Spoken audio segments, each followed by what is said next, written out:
বেলাল আযান দেওয়ার পরে ফেরেশতা জিবরাইল একটা সাহাবী, নাম কি? দাহিয়াতুল কালবি। সাহাবীর চেহারায় চুপটি করে দাঁড়িয়ে আছে। সর্বপ্রথম যেই মুসল্লি মসজিদের মধ্যে ঢুকতেছে তার নাম হলো আবু বকর সিদ্দিক। সুবহানাল্লাহ বলেন না? কেমন কেমন ছাত্র? আল্লাহ নবী বলেছেন, ইন্নী বুইসতু মুআল্লিমান, আল্লাহ আমাকে শিক্ষক করে দুনিয়াতে পাঠাইছেন, লিউতাম্মিমা মাকারিমাল আখলাক। আর আমার ছাত্র যারা হবে তারা সার্টিফিকেট চরিত্রে গোল্ডেন A+ পাবে। দাহিয়াতুল কালবি সাহাবীর চেহারায় সালাম দিয়ে বলে, আবু বকর ভাই, আপনি কি বলতে পারবেন এই মুহূর্তে জিবরাইল কোন জায়গায়? দাহিয়াতুল কালবি সাহাবীর চেহারায় ফেরেশতা জিবরাইল সালাম দিয়ে বলে, আবু বকর ভাই, আপনি কি বলতে পারবেন এই মুহূর্তে জিবরাইল কোন জায়গায়? আবু বকর কান্দে আর বলে, রে দাহিয়াতুল কালবি, আমি মসজিদের মধ্যে কোনোদিন জিবরাইল খুঁজতে আসি না, আমি মসজিদের মধ্যে আমার আল্লাহকে পেয়ে যাই। আমি কোনোদিন ফেরেশতা খোঁজার জন্যে আসি না। তো মান আরাফা নফসাহু ফাকাদ আরাফা রাব্বাহু, আমি আল্লাহর বান্দা, আমি ফেরেশতা খুঁজি না। কেন খুঁজি না? কারণ আমার বাবা, সুবহানাল্লাহ কর না কে? ফেরেশতা জিবরাইল ইমাম হইয়া সমস্ত ফেরেশতাকে মুসল্লি কইরা আল্লাহ বললেন, উসজুদু লি আদম। আপনাদের মনে আছে না? ভুলে গেছেন? আপনারা কখনো মনে করবেন না হুজুরের থেকে এটি যাচ্ছে মনে হয় লাইন ছাড়া, তা না। আমার ওয়াজের মধ্যে লাইন আছে না? নাই? হ্যাঁ।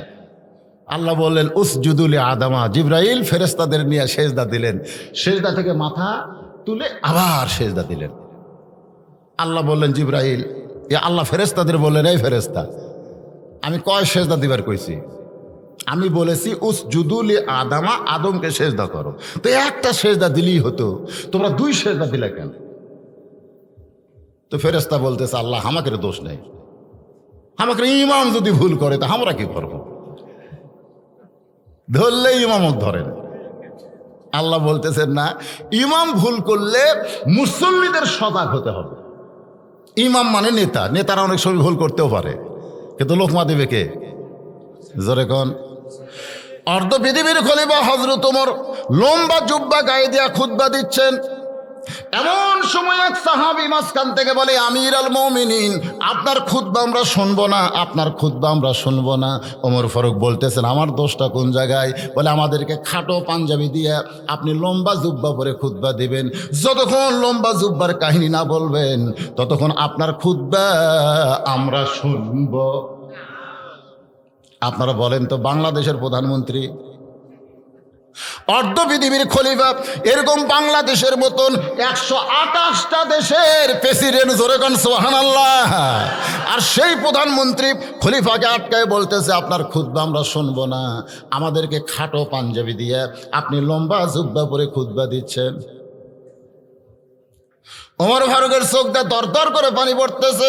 এমন সময় হযরত আব্দুল্লাহ ইবনে ওমর বাবার পাশে উকিল হয়ে বলতেছে, রে নবীর সাহাবীরা, তোমাদের পরনে খাটো পাঞ্জাবি হলেও তো নতুন পাঞ্জাবি পরে তোমরা নামাজ পড়তে এসেছো, আমার পরনের দিকে তাকায় দেখো, আমার পরনে কোনো নতুন কাপড় নাই। সাহাবীরা বলে, আব্দুল্লাহ, গত পরশুদিন বাইতুল মাল থেকে সবাইকে নতুন কাপড় দিছে, কিন্তু তোমার পরনে পুরানো কেন?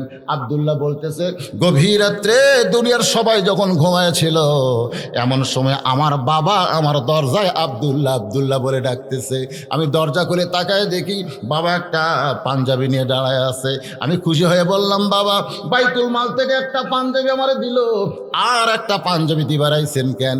ওমর ফারুক বললেন, ইন্নাল্লাহা ইয়ামুরুকুম আন তুআদ্দুল আমানাতি ইলা আহলিহা ওয়া ইযা হাকামতুম বাইনান নাস আন তাহকুমু বিল আদল।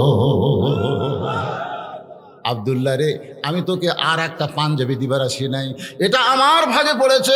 আমি গাইদা দিকে এত ছোট, এই ছোট পাঞ্জাবি পরে আগামীকাল জুম্মায় খুতবা কেমনে দিব? তাই তোর পাঞ্জাবিটা আমাকে একটু দান করে দে বাবা, তোরটার আমারটা মিলে লম্বা জুব্বা বানাবার চাই। আব্দুল্লাহ বলে, গভীর রাত্রে আমার পাঞ্জাবি আমার বাবাকে দান করার পরে বাবা নিজেরটার আমারটা মিলে একত্র করে লম্বা জুব্বা পরে আজকে তোমাদের সামনে খুতবা দেয়। সমস্ত সাহাবীরা কান্দের বলে আল্লাহ, যতদিন লোকমা থাকবে দুনিয়ায় ততদিন খারাপ নেতা কোনোদিন মানুষের কাছে আসবে না। সুবহানাল্লাহ কবেন না? যাই আসে তাই ভোট চায়, আর আপনারা কি কন? সামনে নির্বাচন আছে না নাই? যাই আসতে দেন ভোট দেন।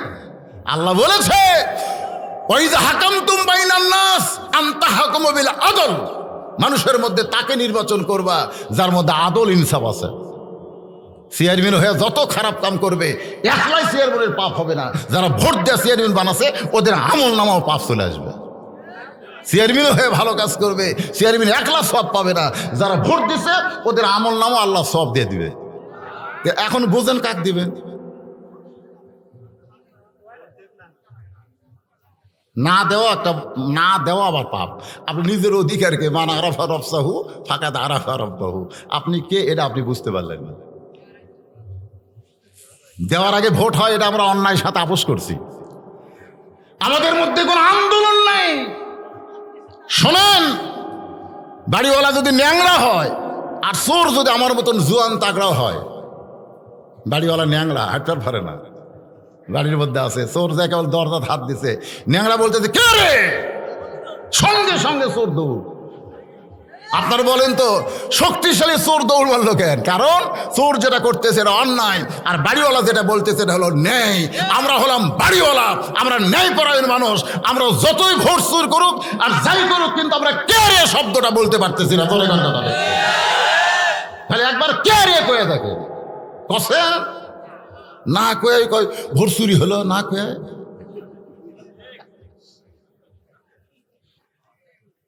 ইজাত আসাবাতুহুম মুসিবাতুন ক্বালু ইন্না লিল্লাহি ওয়া ইন্না ইলাইহি রাজিউন। দাহিয়াতুল কালবি সাহাবীর চেহারায় জিবরাইল বারবার বলতেছে, আপনি কি বলতে পারবেন জিবরাইল কোন জায়গায়? আবু বকর বলেন, এ দাহিয়াতুল কালবি, আমি জিবরাইল খোঁজ করতে আসি না, আমি মসজিদে আসি কার খোঁজে? আরো জোরে। আপনারা মসজিদে যান কার খোঁজে? আল্লাহর খোঁজে। কারণ মসজিদ কার ঘর? সুবহানাল্লাহ। জামাই শ্বশুরের বাড়িতে যাচ্ছে, কোথায় যাচ্ছ? শ্বশুরের বাড়িতে। কি পোশাক, কি সুন্দর কাপড়। শ্বশুর জামাইয়ের বাড়িতে যাচ্ছে, কি সুন্দর পোশাক। আর মুসল্লি গামছা কাপড় দিয়ে মসজিদে যাচ্ছে। কেবা কোথায় যাচ্ছেন? কই মসজিদে। তো তোমার পাঞ্জাবি নাই? তা আছে তো, তো গামছা কাপড় দিয়ে নামাজ হবি না? ফতুয়া দেন, গামছা কাপড় দিয়ে নামাজ হবি না? তো গামছা গাওয়ার দিয়ে তুমি তোমার জামাইয়ের বাড়ি যাওয়ার পারবে? আমি কি ফকির নাকি? এই বছরই 4টা পাঞ্জাবি বানাছি। জামাইয়ের বাড়িতে গামছা গাওয়াতে যাবো কেন? তোর জামাইয়ের বাড়িতে গেলে জামাই তোকে দেখে, আর আল্লাহর ঘরের মধ্যে ঢুকিস কি করে? আল্লাহ দেখে কি দেখে না? কি মশান দুনিয়ার সমস্ত কাজ কামে তাও তড়পড়ানি নাই। মসজিদে ঢুকলে ঘপা ঘপ মারতেছে। আল্লাহ রাসূল বলেছেন, তুমি যেই নামাজটা পড়বে মনে করবো এটা তোমার জীবনের শেষ নামাজ, আর হয়তো নামাজ পড়ার সুযোগ আল্লাহ তোমাকে দিবার নাও পারে। আবু বকর বলতেছে, জিবরাইল ফেরেশতা রে দাহিয়াতুল কালবি, তুমি বারবার কেন জিবরাইলের কথা বলতেছো? দাহিয়াতুল কালবি বলতেছে, দেখেন তো কোন জায়গায়। সঙ্গে সঙ্গে আবু বকর চক্ষু বন্ধ করছে। সুবহানাল্লাহ। চক্ষু বন্ধ করে দাহিয়াতুল কালবির হাত ধরে বলতেছে, তুমি না জিবরাইল? সঙ্গে সঙ্গে জিবরাইল চিৎকার করে বলেন, আমি জিবরাইল। এটা কেমনে বুঝলেন? আবু বকর বলে, রে জিবরাইল, আমি চোখ বন্ধ করে তাহাতে সারা পর্যন্ত খবর নিলাম, তোমার মতো ফেরেশতা জিবরাইলকে খুঁজে পাইলাম না। 7 আসমান পর্যন্ত খবর নিলাম, কিন্তু জিবরাইলকে খুঁজে পাইলাম না। আমি ডানে দেখলাম, বামে দেখলাম, সামনে দেখলাম, পিছনে দেখলাম, কোনো জায়গায় জিবরাইল নাই। আমার বিশ্বাস তুমি আল্লাহর ফেরেশতা জিবরাইল। সঙ্গে সঙ্গে জিবরাইল বলে, আল্লাহু আকবার। তোমার যেই বান্দা চোখ বন্ধ করে গোটা পৃথিবীর খবর নিবার পরে, সেই বান্দার জন্যে জান্নাত দেখা কোনো ব্যাপার না। ফেরেশতাদের চাইতেও বান্দার গতি অনেক বেশি। জোরে কর সুবহানাল্লাহ। চিনেন? মান আরাফা নফসাহু ফাকাদ আরাফা রাব্বাহু। আমি আপনাকে চিনতে পারি নাই, আমি আমারে চিনতে পারি না, এই জন্য আমার আল্লাহকে আমি বুঝতে পারি নাই। একটু মনোযোগ দিয়ে শুনবেন। আল্লাহ ডাক দিয়ে বলে, রে ফেরেশতারা, ইমাম ভুল করতে পারে, কিন্তু তোমরা ভুল করলে কেন? তোমরা কেন ভুল করলে? তো বলতেছে আল্লাহ আমাকে ধরেন না, আল্লাহ জিবরাইলকে ধরেন। তা আল্লাহ জিবরাইলকে বলতেছে, জিবরাইল উসজুদু লি আদামা শব্দের অর্থ কি? জিবরাইল বলতেছে, আল্লাহ উসজুদু লি আদামার শব্দের অর্থ হলো আদমকে সেজদা করো। তো একটা সেজদা দিলেই হবে, তুমি দুটা দিলা কেন? ফেরেশতা জিবরাইল বলতেছে, আল্লাহ আমি দুটা কেন দিছি এটা কেউ না জানলেও আপনি জানেন। জোরে এখন সুবহানাল্লাহ। আপনারা বলেন তো কোন জিনিস আল্লাহ জানে না? সবই জানেন। যেটা গোপনে করেন প্রকাশ্যে, আরে কি কথা! এই ইমানটা যদি আমাদের থাকতো যে আমি যাই করি কেউ না জানলে আমার আল্লাহ জানে, খালি এই বিশ্বাসটা যদি আমাদের কলিজায় থাকতো, আমাদের দ্বারা কোনো অন্যায় কাজ হতো। গোপনে করতেছি, কেউ জান না, গল্প করতেছি, আমি যা গোপনে কাম করছি ভাই কেউ জানে না। দরজা জানলা বন্ধ করে দেবো, ভোর চোর সমানে সিল মারছে। সকালে এসে বলতেছে কেউ দেখেনি, খালি আমি একলা। কি মনে করতেছেন? খালি একটা বিশ্বাস করেন যে কেউ না দেখলেও কে দেখতেছে, কেউ না জানলেও কে জানতেছে। হ্যাঁ, আমার মুখের না, আমার অন্তরের খবর। আল্লাহু আলিমুম বিজাতিস সুদুর। আল্লাহর বান্দা একটু খেয়াল করেন যে আমরা বড় বড় আলেম যেখানে কুফকাত, সেখানে তুমি ৬টা প্রশ্নের উত্তর কেমনে দিবে? নুমার ইবনে সাবিত বলতেছে, আমার ঈমান বলতেছে আমি না পারলেও আল্লাহ আমাকে পারাবে। সুবহানাল্লাহ। বাজান গো, এই নুমার ইবনে সাবিতটা কে? যিনি মাদ্রাসায় লেখাপড়া করতেন, পায়ের মধ্যে স্যান্ডেল নাই, পায়ের মধ্যে স্যান্ডেল নাই। জোরে কোন কি নাই?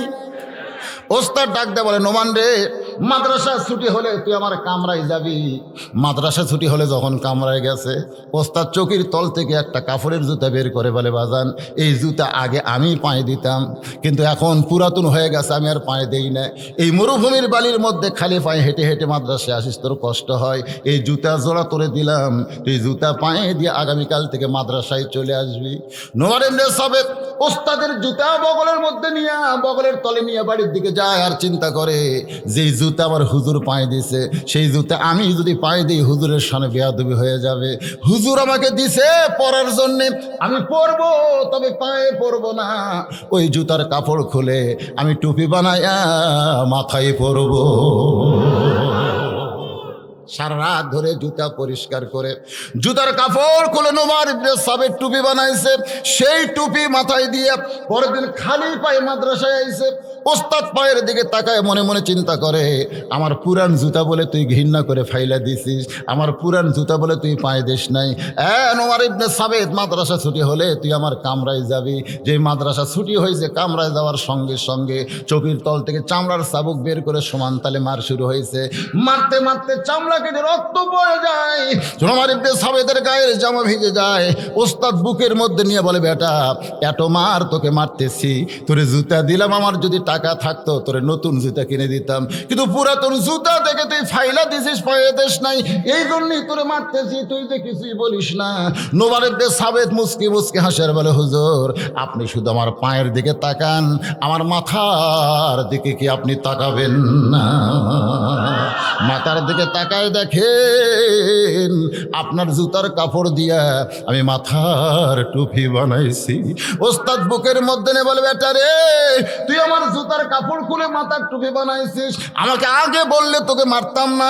এত মার খাইলি তারপরেও তুই কেন বলতে পারিস না? নুমার ইবনে সাবিত বলে, হুজুর আমি কোরআন পড়তে পড়তে একদিন ঘুমিয়ে গিয়েছিলাম, কে যেন আমাকে বলতেছে, এ আল্লাহর কোরআন শিক্ষা করতে গিয়ে যত জায়গায় মার খাবি, ওই জায়গায় জাহান্নামের আগুন জীবন কোনোদিন লাগবে না। হুজুর আমাকে মারেন, আরো মারেন, মারতে মারতে আমার গোটা দেহ রক্তাক্ত করে দেন, আমি দুনিয়ার কষ্ট সহ্য করতে পারবো, কিন্তু জাহান্নামের আগুন আমি সহ্য করতে পারবো না। ওস্তাদ বুকে নিয়ে বলে, নোমান রে, তুই ওস্তাদকে এতই সম্মান দিলি বাজান, আমি ওস্তাদ হইয়া তোরে দোয়া করি, আল্লাহ তোকে জগৎ বিখ্যাত আলেম বানায়া দিবে। সেই টুপি নোমানের মাথায়। তোমরা ইহুদি খ্রিস্টান প্রশ্ন করেছে, ওস্তাদের দোয়া আছে না নাই? হ্যাঁ, এটা কোন ওস্তাদ? এটা কোন ওস্তাদ রে? সব ওস্তাদের দোয়া। ওই যে ফেরাইবাড়ি স্যার খাড়া হয়ে পেশাব করে, ছাত্র জিজ্ঞাসা করা হলো, তোর স্যার তো শিখাইনি কিভাবে পেশাব করা লাগে। উনি কয়, চাচা আমি স্কুলে পেশাবখানা যাই দেখি আমার স্যারও খাড়া হয়ে করে।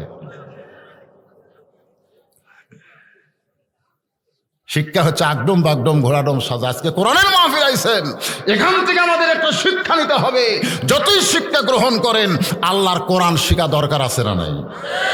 আমি এর আগেও এক মাহফিল বলেছি, আল্লাহর কোরআন হলো সাঁতার জানা। জোরে কোন কি জানা? সাঁতার জানা বোঝেন?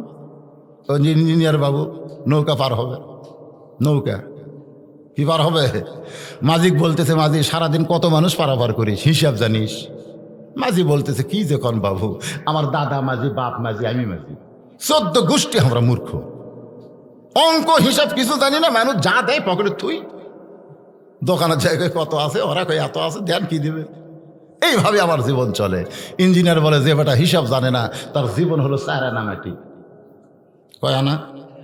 কিছুদিন নৌকা যাওয়ার পর আবার বলতেছে, এই মাঝি তুই কি বিজ্ঞান বলতে পারিস? বিজ্ঞান বিজ্ঞান হলো এই নৌকা পানির উপর ভাসতেছে, কি প্রকারে তুই কি বলতে পারিস?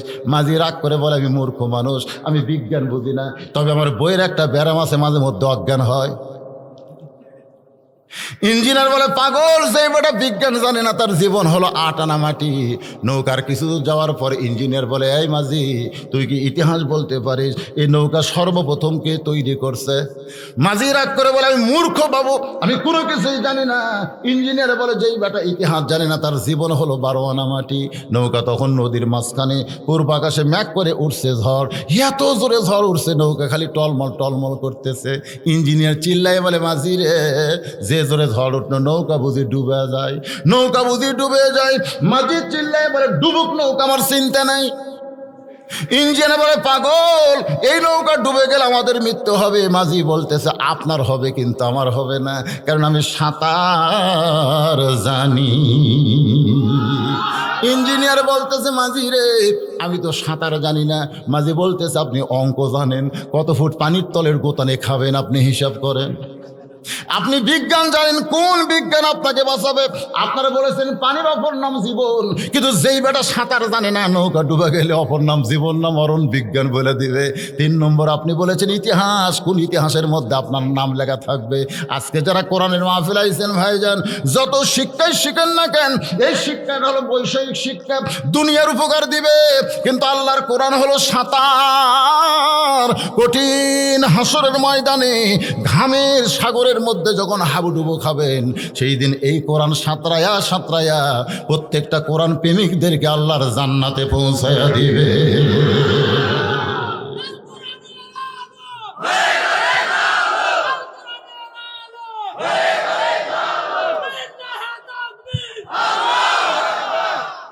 লিল্লাহে তাকবীর। তাকবীরটা এই জন্যই দিলাম, 12টা পার হয়ে গেছে। তো 12টা পার হলে কি হবে? আপনাকে চেহারা দেখে মনে হচ্ছে কেবল 10টা বাজতেছে।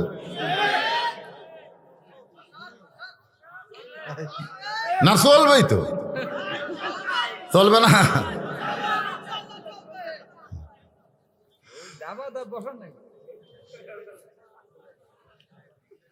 হ্যাঁ, তোমরা বিরক্ত করো না, তোমরা ঠান্ডা হয়ে বসে থাকো, বোঝো না বাবা?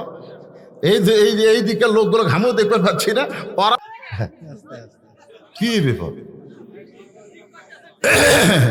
একটু মহব্বতের জিকির করেন, লা ইলাহা ইল্লাল্লাহ, লা ইলাহা ইল্লাল্লাহ, লা ইলাহা ইল্লাল্লাহ, লা ইলাহা ইল্লাল্লাহ, লা ইলাহা ইল্লাল্লাহ, লা ইলাহা। লা ইলাহা ইল্লাল্লাহু মুহাম্মাদুর রাসূলুল্লাহ। হাজার হাজার আলেম চলে আইছে, সুবহানাল্লাহ খান। কেন একটা ছেলে যখন সাহস করে বলতেছে, ওই ছেলেটা পারে কি না পারে দেখার জন্য মুসলমানের দরকার আছে না নাই? একদিকে ইহুদি খ্রিস্টান, আর একদিকে মুসলমান আলেমেরা। আলেমদের মধ্যে নোমান ইবনে সাবেত দাঁড়িয়ে গেছে, বয়স হলো 13 বছর, কয় মাস? 6 মাস, একটা কিশোর ছেলে। আর হাজার হাজার খ্রিস্টানদের মধ্যে একজন সভাপতি হয়ে চেয়ারে বসে পড়ছে। সভাপতি, জোরে কোন কি? সভাপতি বোঝেন না? গোটা মাহফিলে একজন সভাপতি থাকে, ওইখানে মুসলমান খ্রিস্টানদের মধ্যে দ্বন্দ্ব, একজন সভাপতি হইয়া ওটা অনুষ্ঠান পরিচালনা করতেছে। এবার খ্রিস্টানদের সভাপতি বলতেছে, রে মুসলমানেরা, আমরা তোমাদের আল্লাহ ব্যাপারে 5টা প্রশ্ন করেছি। 1 নম্বর, তোমাদের আল্লাহ কোথায় আছে? 2 নম্বর, আল্লাহ এখন কি করতেছে? 3 নম্বর, তোমাদের আল্লাহ দেখতে কেমন? 4 নম্বর, তোমাদের আল্লাহ ঢপটা কেমন, কোন দিক হয়ে বসে আছে? 5 নম্বর হলো, তোমাদের আল্লাহর আগে এই পৃথিবীতে কে ছিল? ওদের ধারণা হলো যে আমাদের আগে আমার বাপ, তার আগে দাদা, তার আগে পরদাদা, তাহলে আল্লাহর আগে কি আছিল? মাঝে মধ্যে আমি যখন ছোট আছিলাম না, আমার মনে মনে হচ্ছিল আল্লাহর আগে কি আসলো, এরকম কিন্তু আমাকেও মাঝে মধ্যে মনে হয়। কিন্তু সঙ্গে সঙ্গে আমাদের ঈমান কি বলে? লা ইলাহা ইল্লাল্লাহু মুহাম্মাদুর। এটা আমাকে ঈমান বলে, কিন্তু যারা বেঈমান তারা তো এরকম চিন্তা করতে পারে কি পারে না? তোমাদের নবী কোন দরজা দিয়ে আল্লাহর আরশে গেছে? তোমরা বলো 7 আসমান পাড়ি দিয়ে আল্লাহর আরশে গেছে। আল্লাহর সঙ্গে নবীর দেখা হয়েছে, নবী 5 ওয়াক্ত নামাজ পাইছে। সেই নামাজ আজকে আমরা আদায় করার জন্য মসজিদ করেছি, সেই মসজিদের উন্নয়নে আজকে মাহফিল চলতিছে। ধরে কোন কথা ঠিক কি না? কোন দরজা দিয়ে গেছে? দরজা দেখার লাগবে। সমস্ত আলেমেরা নোমান ইবনে সাবেতকে বলে, বাজান, ওই 6টা প্রশ্নের কাছে আমরা কিন্তু কিছুই না। তুমি সাহস করেছো, এখন যাও, এখন যাও। নোমান ইবনে সাবেত মাথার টুপি খুলে চুমু দিছে, জোরে কোন সুবহানাল্লাহ। টুপিটা আসলে কি? হুজুরের পায়ের জুতার কাপড় দিয়ে বানাইছে। আর হুজুর বুকের মধ্যে নিয়ে বলেছে, আল্লাহ তোকে বিশ্ববিখ্যাত আলেম বানাবে। আপনারা বলেন তো, টুপি নবীর সুন্নত, আবার হুজুরের দোয়া, এর চাইতে বেশি কিছু লাগে? খ্রিস্টান সভাপতির সামনে গিয়ে বলতেছে, রে সভাপতি, তুমি যে 6টা প্রশ্ন করেছো, এই 6টা প্রশ্নের উত্তর তোমার জানা আছে? তুমি যে 6টা প্রশ্ন বারবার মুসলমানদেরকে বলতেছো, এই 6টা প্রশ্নের উত্তর কি তোমার জানা আছে? সভাপতি চিল্লায় বলতেছে, আমি শুধু প্রশ্ন জানি, উত্তর জানি না। শুধু প্রশ্ন জানি। আমাকে বলতেছে, হুজুর, দাউদ নবীর মায়ের নাম কি? আমি কইলাম, আমি জানি না। তুমি কি জানো? ভাই, প্রশ্ন জানি, উত্তর জানি না। তাহলে কেন তুমি প্রশ্ন করলা? ভাই, হুজুর, আপনার ঠকানোর জন্য করছি। আমরা খ্রিস্টানেরা প্রশ্ন জানি কিন্তু উত্তর জানি না। নোমান ইবনে সাবেত বলে, এখন আমার দিকে তাকাও, আমি প্রশ্নও জানি, উত্তরও জানি। রে মুসলমান, খ্রিস্টান, ইহুদি, তোমরা এখন সবাই বলো, আজকের হাজার হাজার মানুষের মধ্যে সবচাইতে সম্মানী কোন ব্যক্তি হবে? যে শুধু প্রশ্ন জানে না, যে প্রশ্নও জানে, উত্তরও জানে। সমস্ত লোক সমস্যারে বলতেছে, আজকে হাজার হাজার মানুষের মধ্যে ওই ব্যক্তি সবচাইতে সম্মানিত হবে যে প্রশ্নও জানি, আবার উত্তরও জানি। সমস্ত খ্রিস্টান মুসলমান এক হয়ে বলতেছে, আমাদের মধ্যে যে ব্যক্তি প্রশ্নও জানে, উত্তরও জানে, তিনি সম্মানিত বেশি। নোমান ইবনে সাবেত বলে, দেখো, তোমরা যাকে চেয়ারে বসাইছো সে তোমাদের মতোই, খালি প্রশ্ন জানো কিন্তু উত্তর জানে না। আর আমি দাঁড়িয়ে আছি মাটিতে, আমি প্রশ্নও জানি, উত্তরও জানি। এখন বলো চেয়ার কার?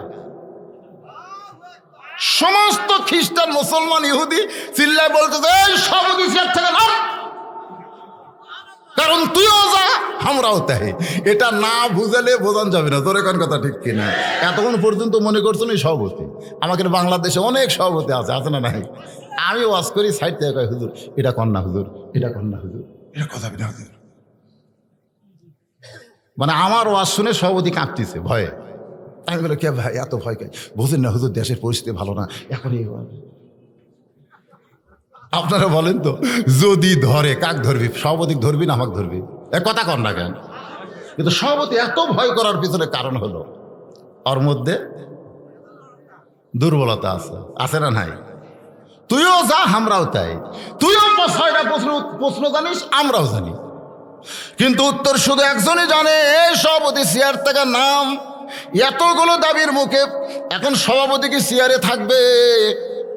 চেয়ার থেকে যেই নামছে, এমন সময় 13 বছর 6 মাস বয়সের ছেলেটা চেয়ারে বসে বলতেছেন, তো ইজ্জুমান তাশা পড়েন, তো ইজ্জুমান তাশা ওয়া তুযিল্লু মান তাশা বিয়াদিকাল খায়র ইন্নাকা আলা কুল্লি শাইইন কাদির। তোমরা মনে করেছিলে চেয়ারে বসছে আর নামবে না?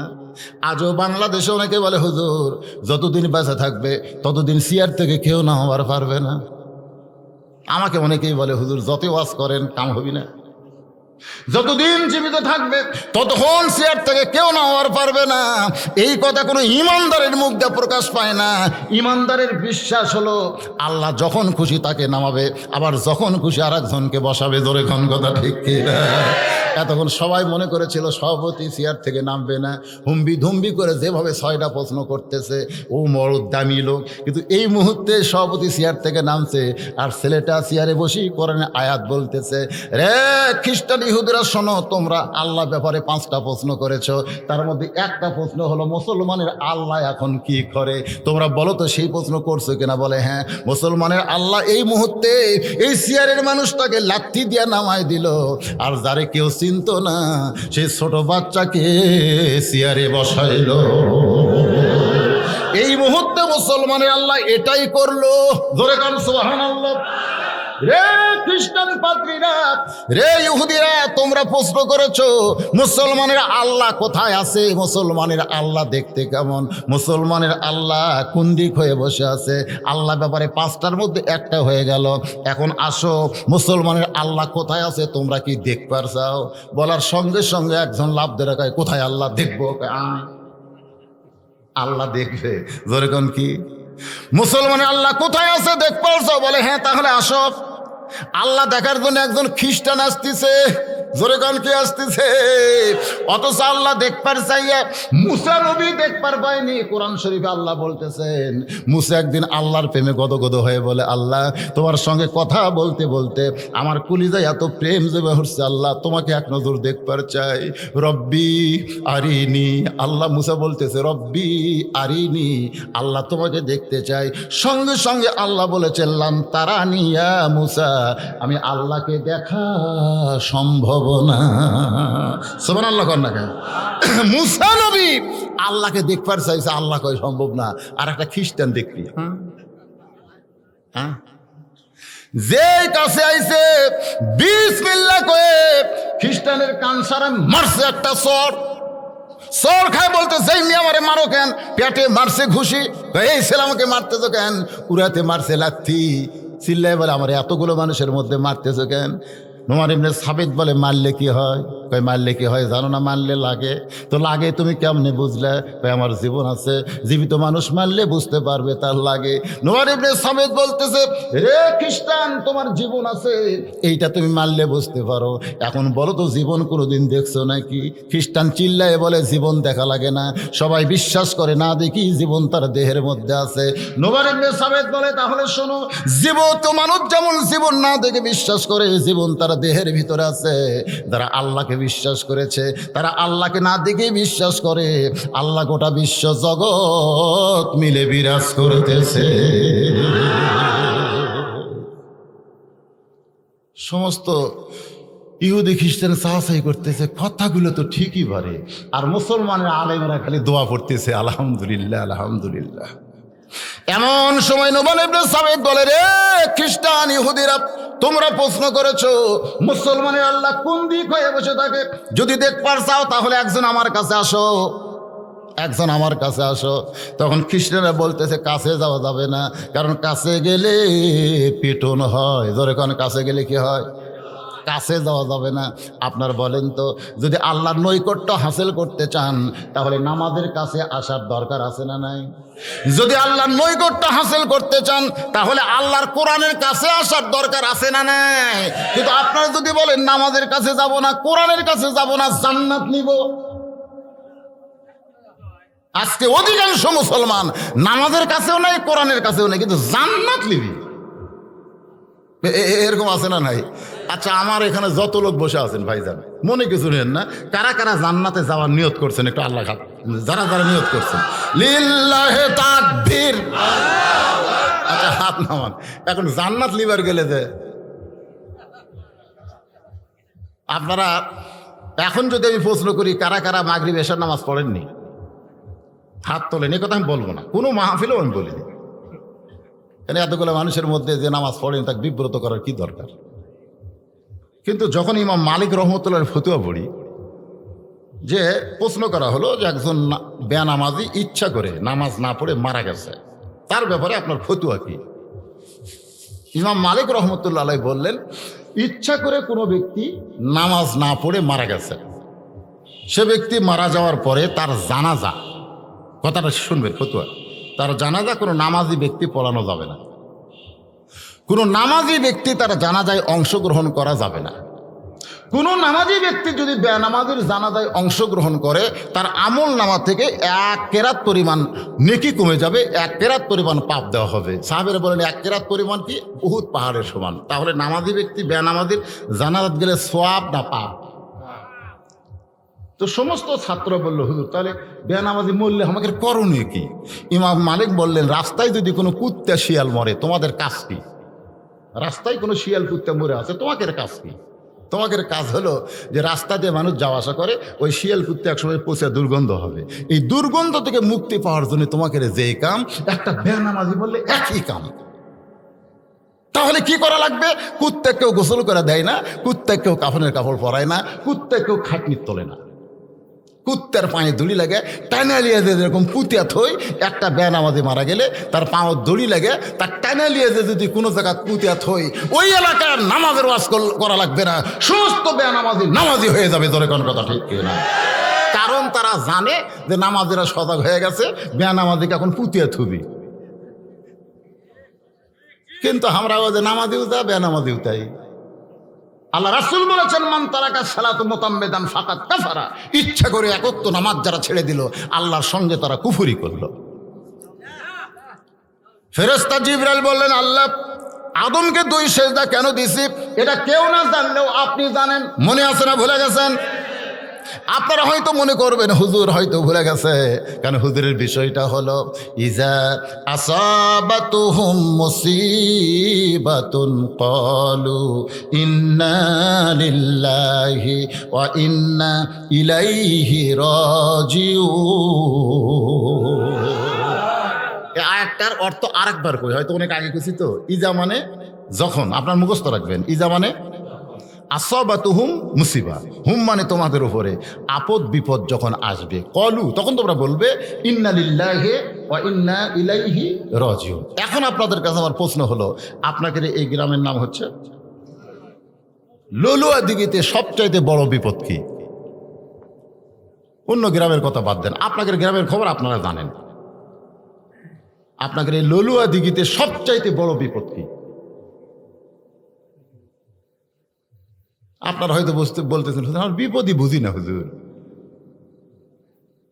ললুয়া দিঘিতে আপনাদের সবচাইতে বড় বিপদ হলো, মসজিদে আজান হবে অথচ জামাত হয় না, হলেও সবাই আসে না।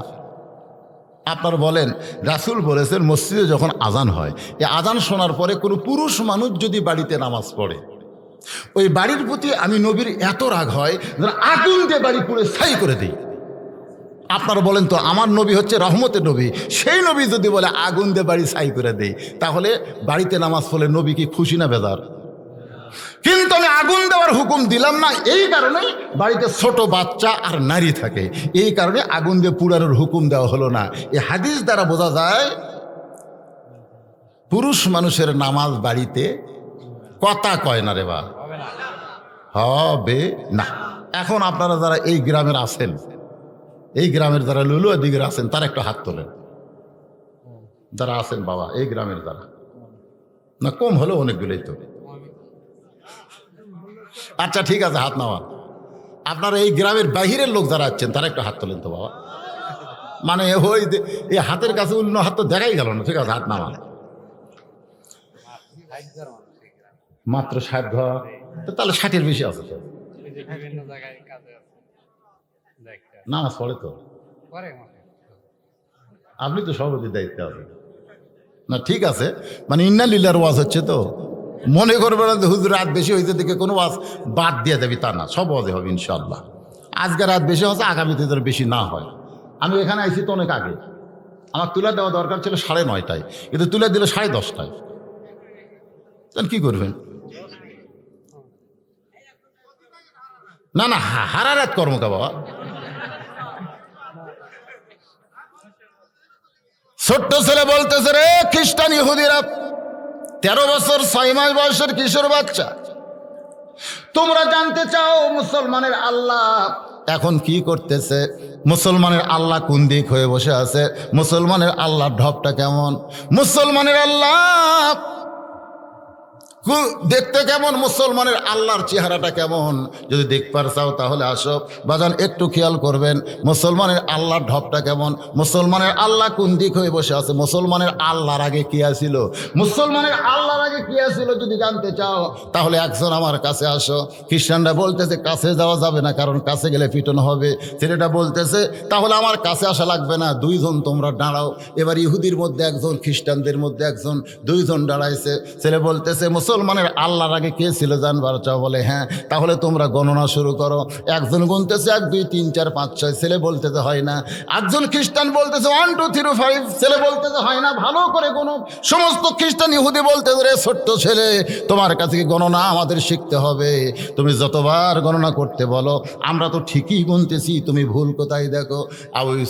আবু হানিফা রহমতুল্লাহ আলাই, নোমান ইবনে সাবিত বলতেছে রে ইহুদি খ্রিস্টানেরা, যতবার গণনা করতে বলি ততবার তোমরা 1 থেকে গণনা শুরু করো, কিন্তু 1-এর আগে কি আছিল সেইটা কেন বলো না? সমস্ত ইহুদি খ্রিস্টান চিল্লায় বলে 1-এর আগে কিছুই নেই, 1-এর আগে কিছুই থাকতে পারে না। নোমান ইবনে সাবিত বলে যদি তাই হয় তাহলে শুনে নাও, মুসলমানের আল্লাহর আগে এই পৃথিবীতে কিছুই ছিল না। লিল্লাহে তাকবীর। জিবরাইল বলতেছে আল্লাহ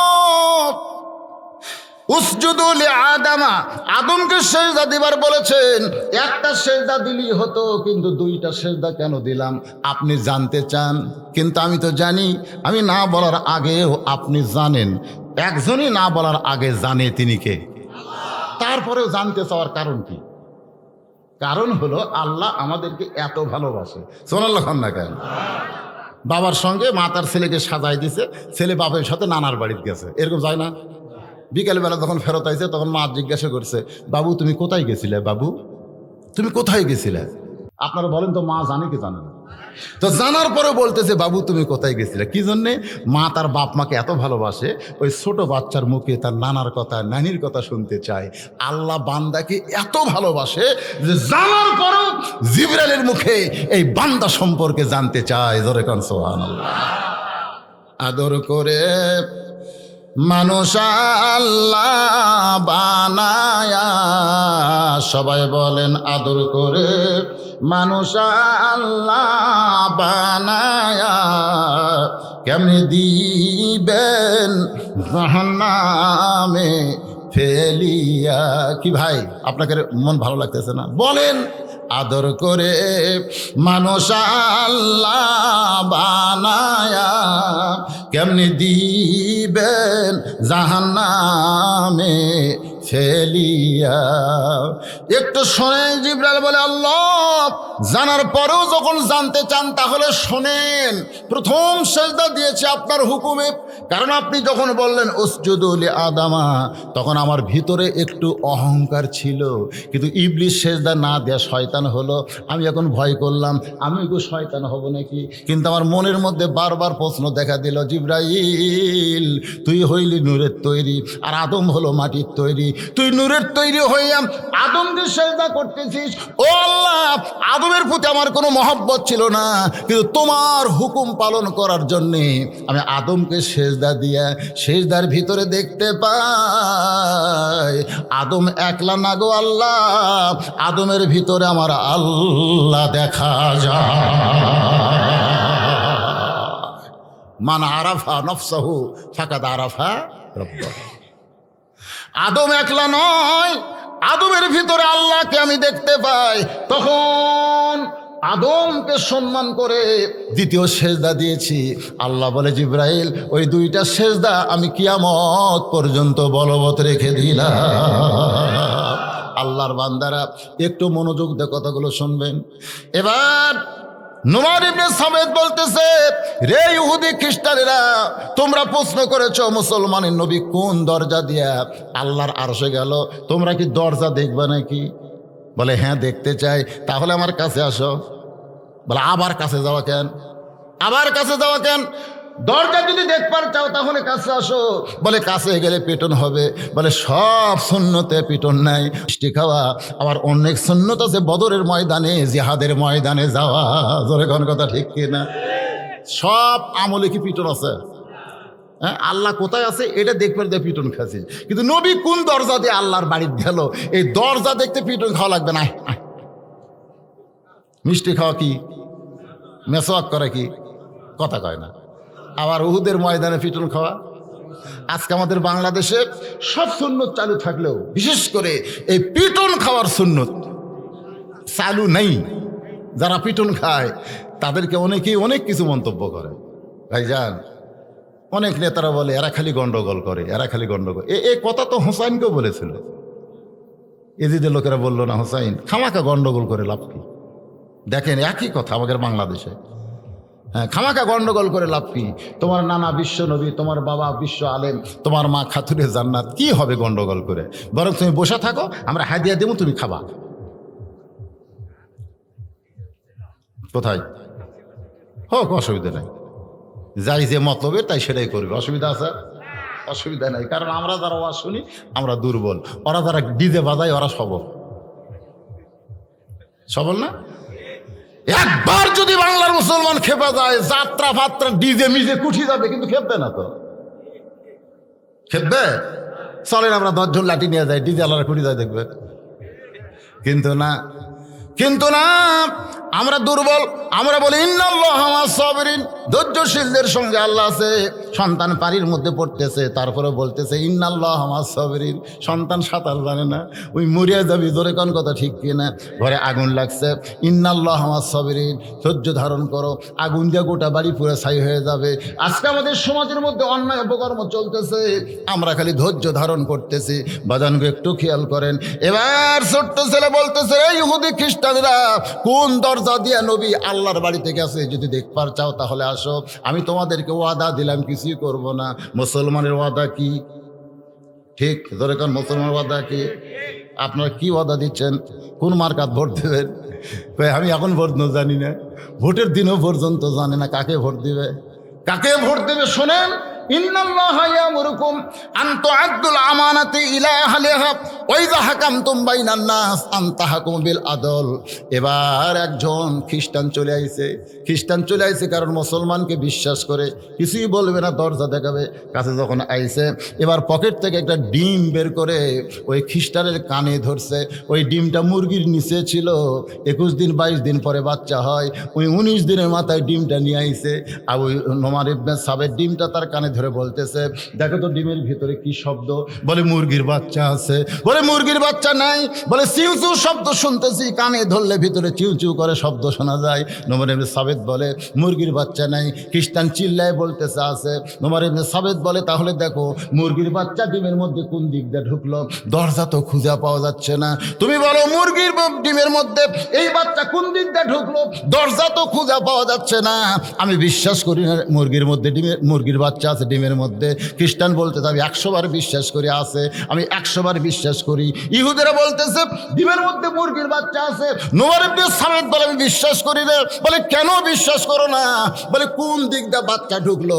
আমি গোটা ডিমের মধ্যে তো ছিদ্র, দরজা খুঁজে পাই না। সমস্ত খ্রিস্টান বলতেছে ডিমের মধ্যে মুরগির বাচ্চা ঢুকতে কোনো দরজা লাগে না, কোনো জানলা লাগে না। নোমান ইবনে সাবেত বলে রে কাফের বেঈমানেরা, আল্লাহর নবী আল্লাহর আরশে যাবে, এটা খ্রিস্টান ইহুদি দরজা খোঁজে, কিন্তু মুসলমান দরজা খোঁজে না। তোমরা প্রশ্ন করেছ মুসলমানের আল্লাহ ঢপ কেমন, মুসলমানের আল্লাহ কোন দিক হয়ে বসে আছে। এ পর্যন্ত 6টা প্রশ্ন আমি 4টা উত্তর দিছি, মাত্র 2টা বাকি আছে। জোরে কোন কয়টা? 2টা বাকি আছে। এই 2টা উত্তর কি আপনারা শুনতে চান? কারা কারা শুনবেন আল্লাহকে একটু হাত দেখান। লিল্লাহে তাকবীর। আমি আল্লাহর কোরআন সামনে নিয়ে বলতেছি, অবশ্যই শোনাবো। তবে ভাই মসজিদের জন্য, আল্লাহর ঘরের জন্যে মাত্র 10টা মিনিট আমি একটু আদায় করব। আপনাদের কাছে ব্যাগ যাবে, রুমাল যাবে। একবার দান করছেন, হয়তো কয় হুজুর একবার দিছে আর দিব না। আপনি ব্যাংকে একবার টাকা রাখেন না বারবার রাখেন? আপনি যে ব্যাংকে টাকা জমান বারবার রাখেন না একবার রাখেন? এ কথা কন না কেন? বারবার পারো না? স্বামী চিল্লায় বলে, পঙ্গু তুমি, তোমার ডাইকা লাভ কি? তুমি কি দরজা খুলতে পারবা? বউ বলতেছে আমি খুলে দিচ্ছি। বউটা এসে যখন দরজা খুলে দেয়, স্বামী চিৎকার করে বলে, ব্যাপার কি? তুমি না পঙ্গু হয়ে বিছনায়, তুমি দরজা কেমনে খুললা? বউ কান্দার বলে, স্বামী গো, তুমি তো শুনবার গেছো, আমি গভীর রাত্রে স্বপ্নে হাঁটতেছি। আমি একটা পঙ্গু মানুষ, হাঁটতে পারি না, কিন্তু স্বপ্নে আমি হাঁটতেছি। হঠাৎ আমার ঘুম ভাঙ্গে গেল। ঘুম ভাঙ্গার পরে আমি চোখের বাইরে কান্না, আবার বললাম, আল্লাহ কি স্বপ্ন দেখলাম? আমি স্বপ্নে হাঁটি কিন্তু বাস্তবে হাঁটতে পারি না। কিন্তু হঠাৎ দেখি আমার পাটা কি যেন চিনচিন করতেছে। আমি আস্তে করে বিছনা থেকে পা নামালাম। আমি পঙ্গু মানুষ, পায়ের উপর দাঁড়ালাম, আস্তে করে পা বাড়ালাম। আস্তে আস্তে ছোটো বাচ্চারা যেরকম হাঁটে, এরকম হেঁটে হেঁটে আমি টিউবওয়েলের পাড়ে গিয়ে অজু করে তাহাজ্জুদের নামাজ পড়তে পড়তে আমার পূর্বে যেমন শক্তি ছিল, আল্লাহ সেই শক্তি ফিরাইয়া দিছে। সঙ্গে সঙ্গে স্বামী বলে আল্লাহু আকবার। বউ বলতেছে আল্লাহু আকবার কেন? বলে মওলানা আওয়াজ করেছিল সাদকাতু তারুদ্দুল বালা, দান সাদকা করলে বালা মুসিবত দেয়। আমি বিশ্বাস করে 500 টাকা দান করেছি। আমার বিশ্বাস, ওই বিশ্বাসের উপরই আল্লাহ তোমাকে রেজাল্ট দিয়েছে। যার বাড়ি উত্তর পাড়ায়, পকেটে 1000 টাকা আছে, ওই বিশ্বাস করে নাই। ওই যায় বউ ডাকতেছে, শেফালি, ও শেফালি দরজা খোলো। শেফালি জানলা দিয়ে কান্দের বলে, তোমার মায়ের কাছে যাও, তোমার মায়ের কাছে যাও, আমি দরজা খুলতে পারবো না। চিন্তায় পড়ে গেল, কে রে? বউ আমার কান দেখেন। মায়ের কাছে গিয়ে বলে, মা দরজা খুলে দাও। মা দরজা খুলি বলতেছে, শয়তান খালি খালি ওয়াজ শুনিস। এ শয়তান, খালি খালি ওয়াজ শুনিস, খালি খালি, বুঝলেন না? খালি বস্তা, খালি ব্যাগ, কোনো দাম আছে? তুই খালি খালি ওয়াজ শুনিস, তুই নামাজ পড়িস? এই তুই খালি খালি ওয়াজ শুনিস, তুই দান করিস? তুই দানও করিস না, নামাজও পড়িস না, খালি খালি ওয়াজ শুনিস। তুই জানিস না তোর বউ কি বলে পেশাব করবার যায়? কি বলে পেশাব করবার যায়, টাইসের উপরে পা দিছে, পঞ্চের স্যান্ডেল তলা সমান এমন পড়া পড়ছে, আমার মনে হয় তোর বইয়ের মাজা নাই। জোরে গান কি নাই? আমরা শান করে খাটের উপর শুয়ে রেখে আইছি, যা বইয়ের কাছে যা। কানতে কানতে বইয়ের কাছে এসে দেখি বইয়ের পায়ে রক ছিঁড়ে গেছে। বাদান গো, 1000 টাকা পকেটে ছিল, বন্ধু 500 টাকা দিল, ওই কিন্তু টাকা বাঁচা আছে। তোর এখন কি বাঁচা আছে? পরদিন বউকে হাসপাতাল নিয়ে গেছে। ডাক্তার বলতেছে এটা বগুড়া হবে না, পঙ্গু হাসপাতাল যাওয়া লাগবে, কারণ মাজার রক ছিঁড়ছে। 12 ঘন্টার মধ্যে ঢাকায় যাওয়া লাগবে। পঙ্গুতে না গেলে আপনার বউ সারা জীবনের জন্য এরকম পঙ্গু হয়ে যাবে। বাজান, শুধু পকেটে 1000 টাকা না, 10-20 হাজার টাকা পকেটে নিয়ে ঢাকায় যায়। জমা জমি বিক্রি করে 1-1 লক্ষ টাকা খরচ করেছে। এরপরেও বউটা পরিপূর্ণ সুস্থ হয় নাই। এখান থেকে প্রমাণ হয়ে গেল, পকেটে টাকা আছে কিন্তু আপনি দান করেন না। ওই টাকা হয়তো আপনি বাঁচাই দিয়ে গেলেন, কিন্তু আপনার বহু বিপদে, বহু আপদে 1000-1000 টাকা চলে যাবে। ধরে কন ঠিক কিনা? এজন্য বিশ্বাস করবেন, as-সাদাকাতু তারুদ্দুল বালা, দান সদকা করলে আল্লাহ বালা মুসিবত দূর করে দেয়। আল্লাহ আমাদের সবাইকে দান করার তৌফিক দেন। জোরে কানাবেন কি না? ভাসানি নামই ভাসানি, আব্দুল করিম ভাসানি, 500 টাকা নগদ। হ্যাঁ, আব্বার জন্য দোয়া চায়, আবার 1 মণ ধানও দান করছে। আল্লাহ বাবার কবরকে জান্নাতের টুকরা বানায় দেন। জোরে বলে আল্লাহুম্মা আমিন। একটু জিকির করে, লা ইলাহা ইল্লাল্লাহ, লা ইলাহা ইল্লাল্লাহ, লা ইলাহা ইল্লাল্লাহ, লা ইলাহা ইল্লাল্লাহ, লা ইলাহা। কি বউ অসুস্থ? ও আব্বা মারা গেছে। আমি মনে করলাম বউ আসছে না, মনে হয় বউ অসুস্থ, 500 দিয়ে বেড়াইছে। আব্বা মারা গেছে। আর কেউ টেকা আছে নাকি? বাড়ি গেলে কিন্তু টেকা ডাক্তার খাবি রে। বাবা মারা গেছে, বাবার রুহের মাগফিরাতে 500 টাকা। জোরে কার মারহাবা। এতক্ষণ টাকা নিয়ে বসে আছিল। হ্যাঁ, আর একজন দান করেছে, কিছু দান আল্লাহ কবুল করেন। টাকা পকেটে আছে, গ্রামের লোক ললুয়া দিঘির আশেপাশে থেকে যারা আছেন সবাই আল্লাহর ঘরে একটু মহব্বত করে দান করবেন। সবাই দান করছেন ইনশাল্লাহ, যতটুকু পারছেন আপনারা দান করছেন। সবচাইতে বড় উন্নতি হলো মসজিদে 5 ওয়াক্ত নামাজ জামাতের সঙ্গে আদায় করা লাগবে। আমার কথা কি বুঝলেন?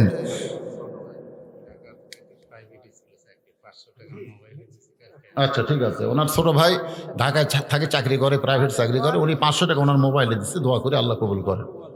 মোহাম্মদ কোবাদ আলী 1 মণ ধান, আবার নগদ 200 টাকা দান করছে, আল্লাহ কবুল করেন। আল্লাহুম্মা আমিন। আপনারা দান করছেন ভাইজানেরা, আপনারা করছেন সবাই, তো কখন করবেন? হাইরে হাইরে, এটা কেশিয়ার, ওরে বাবা। লিল্লাহে তাকবীর। মসজিদের কেশিয়ার ভাইয়ের নাম কি? মোহাম্মদ রেজাউল করিম। 1000 টাকা এবং নগদ 1000, বাকি 1 মণ ধান আল্লাহর ঘরে দান করছে, আল্লাহ কবুল করেন। এই কেশিয়ার ছাড়া আর কি আছে? মসজিদের সদস্য কারা? হ্যাঁ, মসজিদের সদস্য সবাই দিছে? আমার এক ছাত্র, মানে খুব অসুস্থ, তো খুব অসুস্থ ছাত্র, শান্ত, দোয়া চায়, 500 টাকা দান করেছে। আমরা দোয়া করি আল্লাহ ছেলেটাকে পুরোপুরি সুস্থ করুক। ধরে কোন আমিন।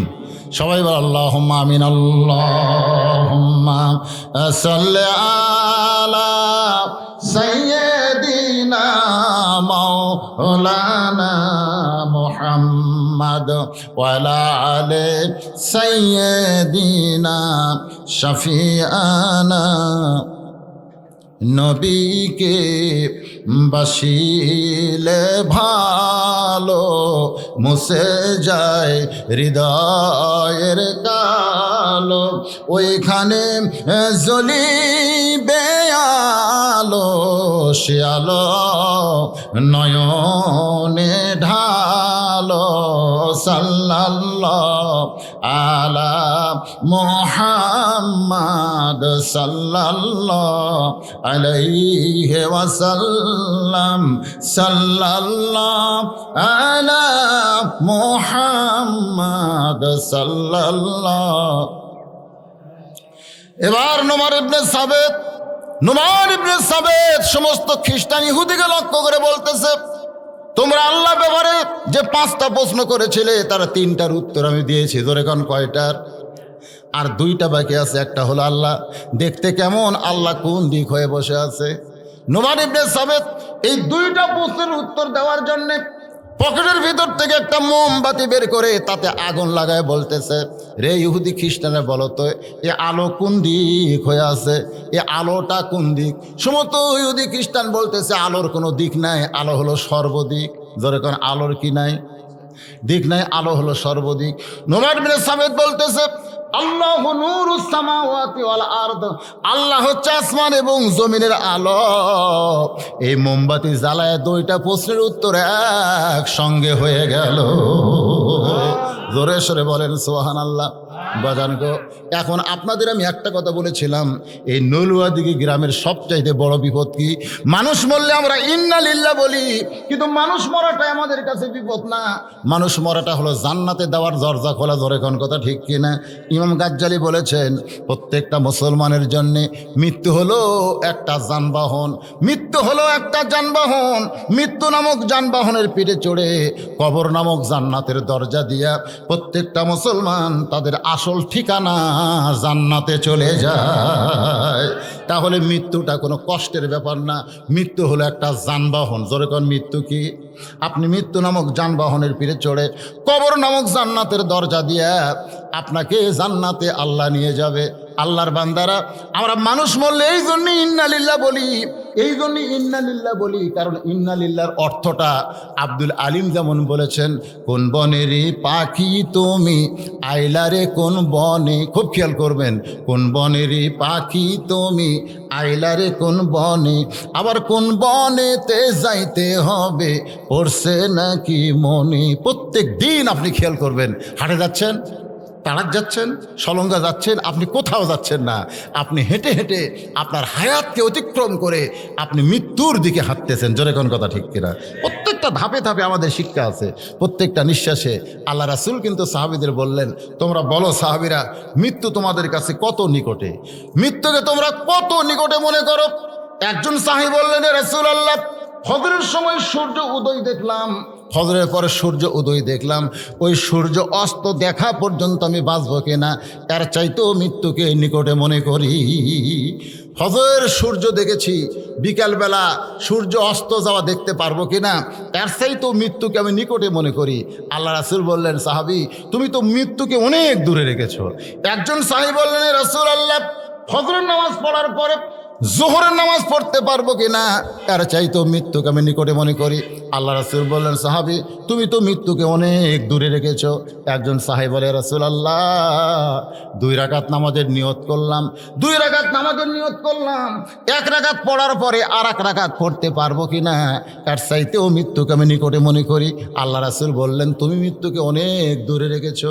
একজন সাহাবী বলে, রাসূল আল্লাহ 1 রাকাতের মধ্যে 2টা সেজদা আছে, একটা সেজদা দেওয়ার পরে আর একটা সেজদা দিবার পারবো কিনা, এর চাইতেও মৃত্যুকে আমি নিকটে মনে করি। আল্লাহ রাসূল বললেন, তুমিও মৃত্যুকে অনেক দূরে রেখেছো।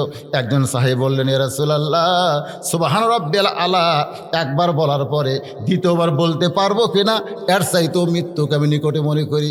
রাসূল বললেন, তোমরা শোনো, আমি তোমাদের নবী হইয়া মৃত্যুকে এত নিকটে মনে করি, একবার নিঃশ্বাস ভিতরে ঢোকানোর পরে এই নিঃশ্বাস ছাড়তে পারবো কিনা, এর চাইতেও মৃত্যুকে আমি নিকটে মনে করি।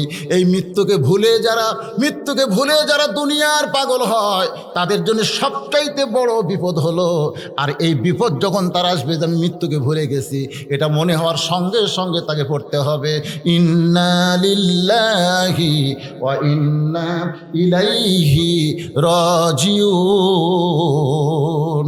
যে মেয়েরা পর্দার মধ্যে থাকবে, সেই মেয়েরা যদি বেপর্দা হয়ে রাস্তা ঘোরে, তাহলে বুঝবেন এটা মুসলমানের জন্য সবচাইতে বড় বিপদ। বেপর্দা নারী দেখলে আমাদের বলতে হবে ইন্না লিল্লাহি ওয়া ইন্না ইলাইহি রাজিউন।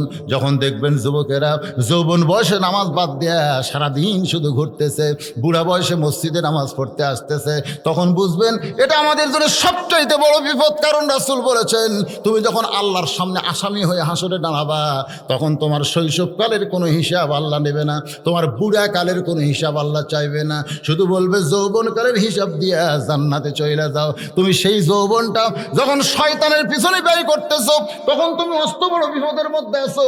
যখন যুবকেরা আল্লাহ বাদ দিয়ে শয়তানের পথে যায়, ওটাই আমাদের সবচাইতে বড় বিপদ। তখনই বলতে হবে ইন্না লিল্লাহি ওয়া ইন্না ইলাইহি রাজিউন। যখন দেখবেন 5 ওয়াক্ত নামাজে মুসল্লি কম, জুমার নামাজে মুসল্লি বেশি হচ্ছে, তখন বুঝবেন এটা আমাদের জন্য সবচাইতে বড় বিপদ। কারণ লাইলাতুল মেরাজে আল্লাহ নবীকে 5 ওয়াক্ত নামাজ দিয়েছে, যে 5 ওয়াক্ত নামাজ সম্পর্কেই কিন্তু বলেছে লা সালাতা লা ঈমানা। সাহাবারা জিজ্ঞাসা করলেন, ইয়া রাসূলুল্লাহ এটা কোন নামাজ, যে নামাজ না পড়লে ঈমান থাকবে না? রাসূল বললেন, লাইলাতুল মেরাজে আল্লাহ আমাকে যেই নামাজ দিয়েছে এটাই হলো নামাজ। জোরে কান সুবহানাল্লাহ।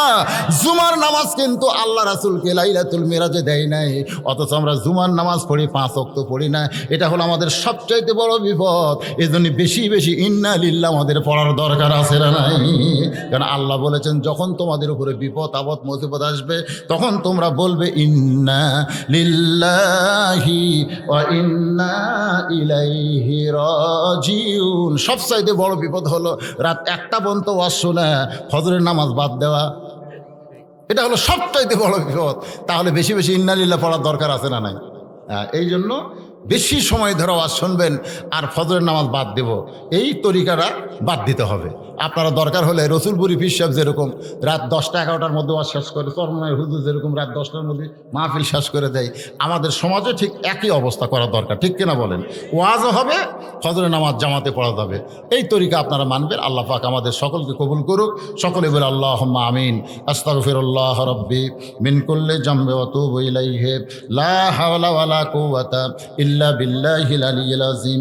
আল্লাহুম্মা সাল্লি। এই মুরব্বিরা উঠা যান কেন? এই মুরব্বিরা কি কথা রে বারে?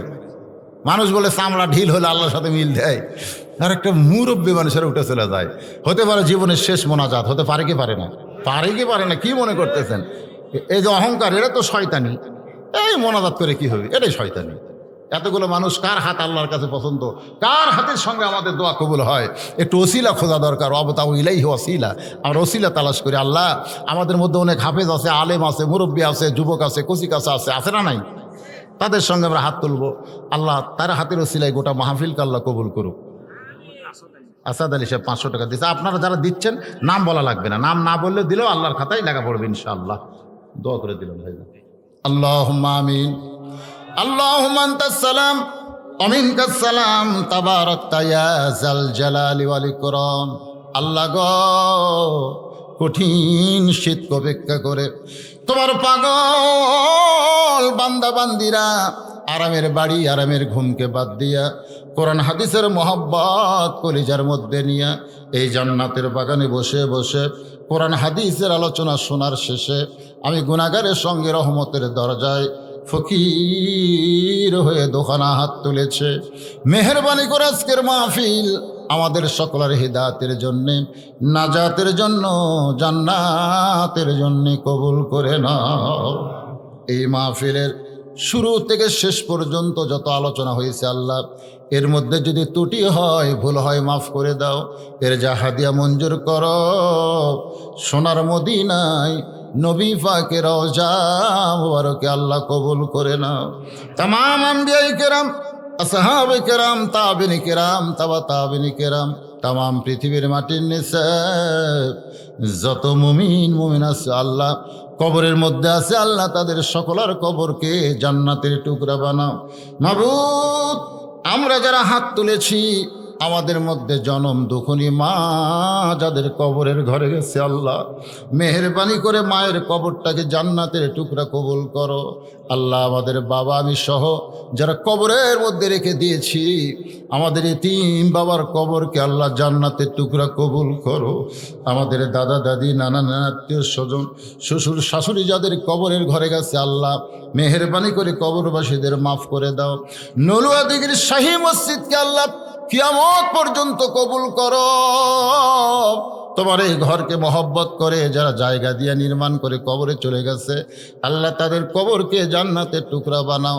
এখনও যারা মসজিদে সহযোগিতা করে, আজও যারা হাজার হাজার টাকা দান করলো, এমনকি 10টা টাকা হলেও যারা দান করেছে তোমার ঘরে আল্লাহ, সকলের দানগুলোকে জান্নাতের বিনিময় হিসাবে কবুল করে নিও।